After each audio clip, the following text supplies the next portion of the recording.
Hindi lang tungkol sa inihaw na manok ang Inasal Festival. Now on its 6th year, target daw nito na ipakilala ang Bacolod bilang place of culture and heritage. Narito ang agenda report ni Ryan Gamboa. Sa usok ng ihawan at bango ng inasal, narito ang puso ng Bacolod. Welcome sa Bacolod Inasal Festival kung saan ang simpleng manok ay simbolo ng kultura, saya at pagmamalaki ng mga Negrense. Samahan ninyo kami sa kwento sa likod ng bawat ihaw. Sa lungsod ng Bacolod, hindi lang basta pagkain ang inasal. Isa itong kwento ng kultura, kasaysayan at pagmamalaki.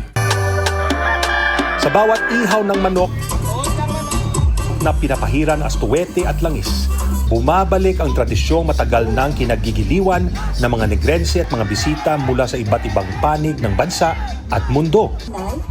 Ngayong taon muling binubuhay ng Inasal Festival ang sigla ng lungsod, punong-puno ng kulay, musika at syempre ang walang kapantay na lasa ng tunay na Bacolod Chicken Inasal.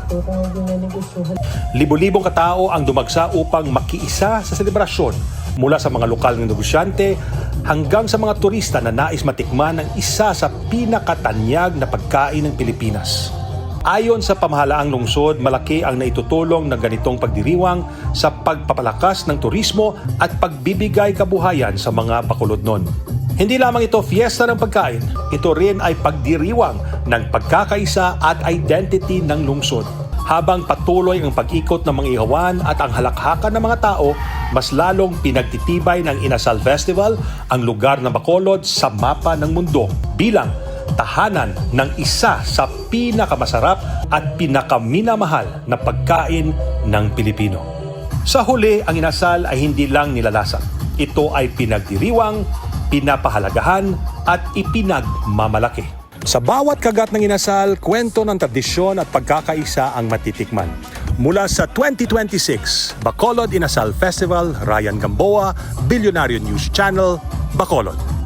Manatiling nakatutok sa Billionario News Channel, sumubaybay sa aming social media accounts at mag-subscribe sa aming YouTube channel para sa mga eksklusibong balita at storya.